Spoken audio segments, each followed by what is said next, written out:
আপনারা দেখছেন নিউজ বাংলা।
আমাদের মধ্যে নয় ছিল না,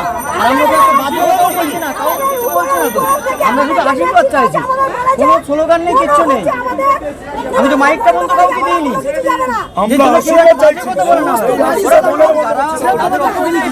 আমি যেটা বলছি আমার এখানে ল অ্যান্ড অর্ডার হচ্ছে, ল অ্যান্ড অর্ডার হচ্ছে, কিন্তু কারা ডিস্টার্ব করছে সেটা জানতে কারা ডিস্টার্ব করছে। ওখানে একটা লোক আহত হয়েছে, আমি বলছি তুমি শোনো, সমস্ত গাড়ি পাস করে দিয়েছি।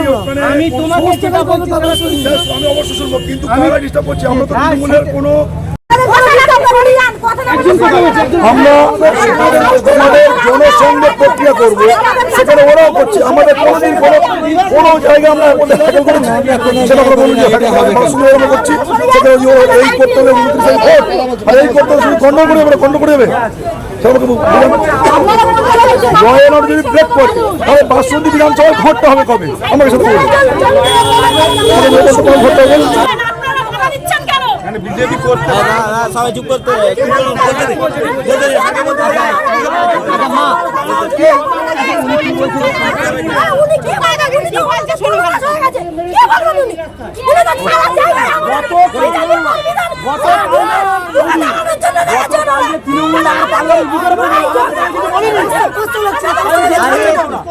আমাদের বিষয়টা নয়, আমাদের কোনো কার্যকর্তা বাসন্তী বিধানসভার মধ্যে আজকের সাধারণ মানুষ তারা ভেবে নিয়েছে তৃণমূল কংগ্রেসকে উৎখাত করে বিজেপিকে সরকারে আনব। আমরা আজকে জনসংযোগ প্রক্রিয়া ছিল বাসন্তী বাজারে, একটা বেশ বড় আজকে হাটবার। আমরা প্রত্যেকটি মানুষের আশীর্বাদ নিতে নিতে আর এক সাইডে আসছিলাম, এসে একটা প্রান্ত মতো শেষ হয়েছে। অপর প্রান্তে আমরা শুরু করেছি, ঠিক বাজারে গেলাম।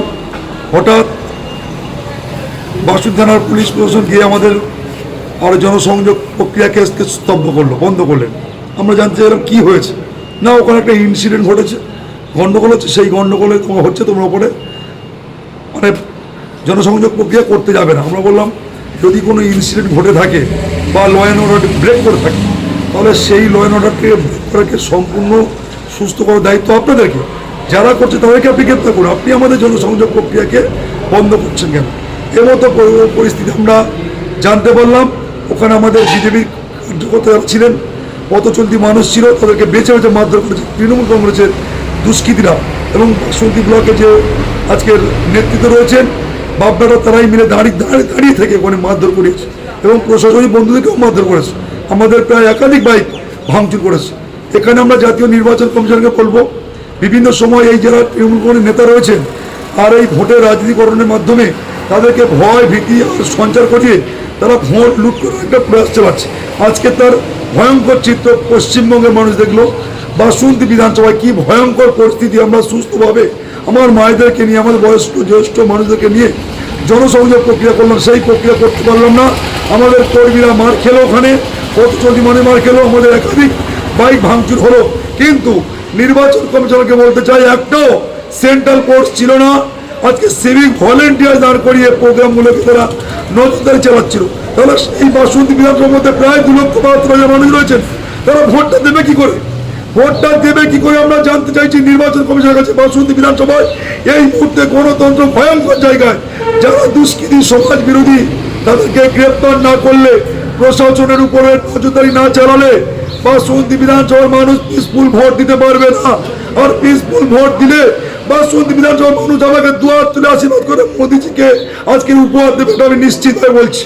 আপনারা কি ভোট প্রচার করতে গিয়ে বাধা পাচ্ছেন? ভোট প্রচার করতে দেবে না প্রশাসনিক বন্ধু, বিডিও অফিসার আর তৃণমূল কংগ্রেসের নেতারা।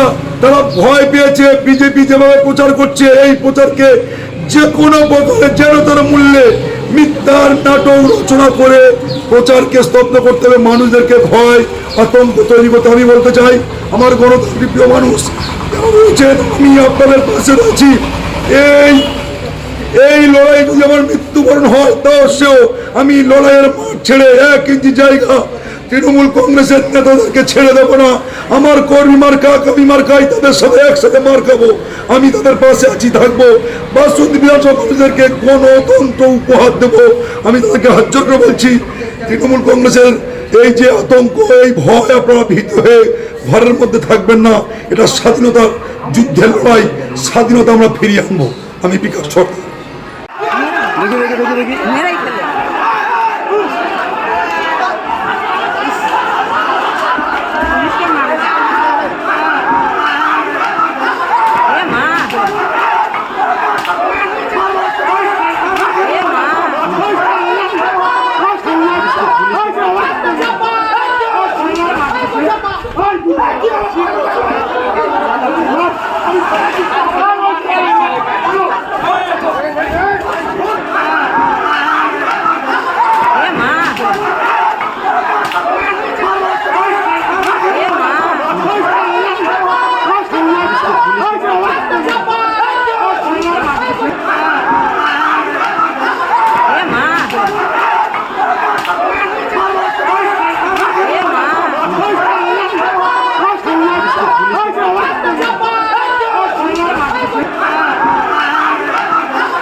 দেখি